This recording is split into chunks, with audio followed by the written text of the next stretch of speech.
gumagawa ako ng bagong parking lot, meron nga pala ako nakitang kakaibang bulate. Saan ko nga pala makakita nito? Grabe guys, kakaiba ito. Bulate. Bulate at alupian. Guys, may nakita akong ganda ng bulate guys, oh.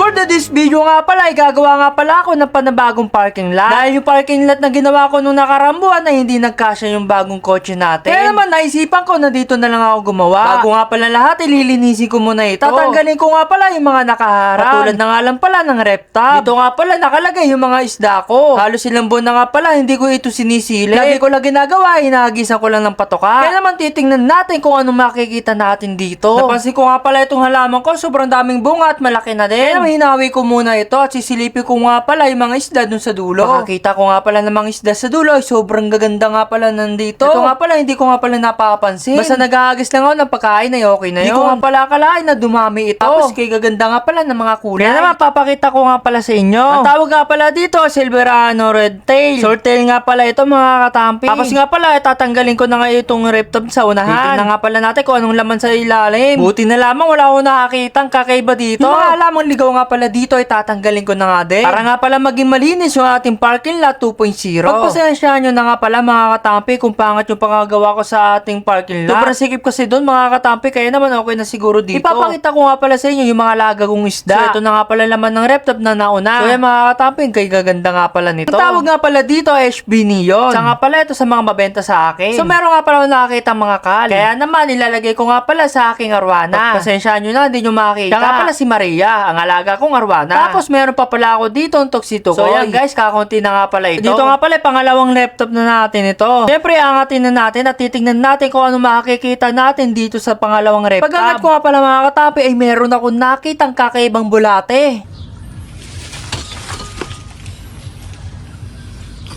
Ayan guys. Laki ng bulate. Uy! Alupian! Bulate. Bulate at alupian. Dalawa. Ay hindi, isa lang. Ano kaya to? Bulate. Guys, may nakita akong ganda ng bulate guys, oh. Guys, ang ganda ng bulate guys. Ganda. Mahal siguro yan, no? Wala ng bulate guys, nawala ng bulate. Bilis ng bulate, oh. Nakapasok na dito guys, oh, sa ilalim. Yung bulate.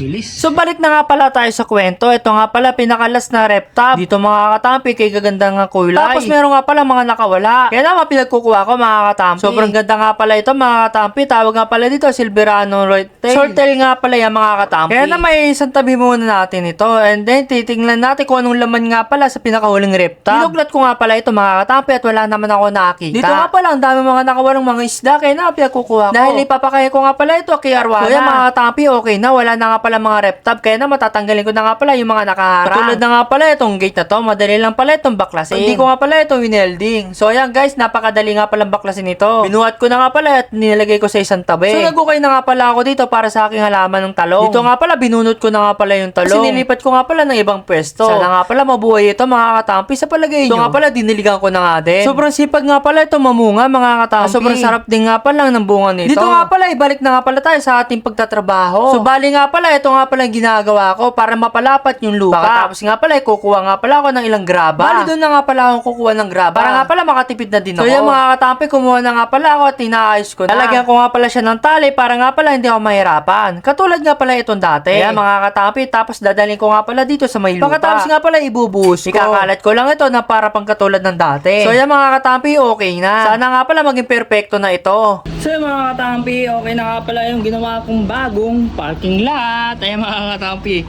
So ayan, kinuha ko nga pala yung mga sobrang lupa doon. Ang mga si Don David guys. So ayan, tingnan natin kung sasablay pa si Tampi Story. So atid ko muna itong mga batang to guys. Ayan, atid ko muna yung mga yan. Siyempre Pogi ko. yan, pogi niya daw guys. So alas na kami guys, let's go. Ay, susubukan na natin i-park doon sa ating bagong parking lot guys. Let's go. Tama ang tropa, saya ang taglay, may kiki sa buka, good vibes ang dala. Bawat biyahe namin. Gagawin ko guys, iusod ko to. Usod natin to.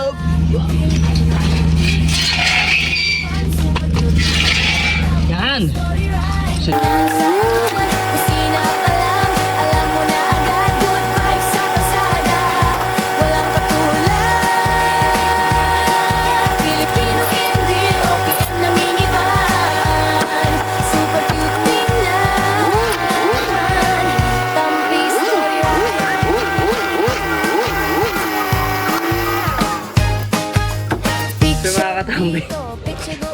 Okay na, nailagay ko na dito guys.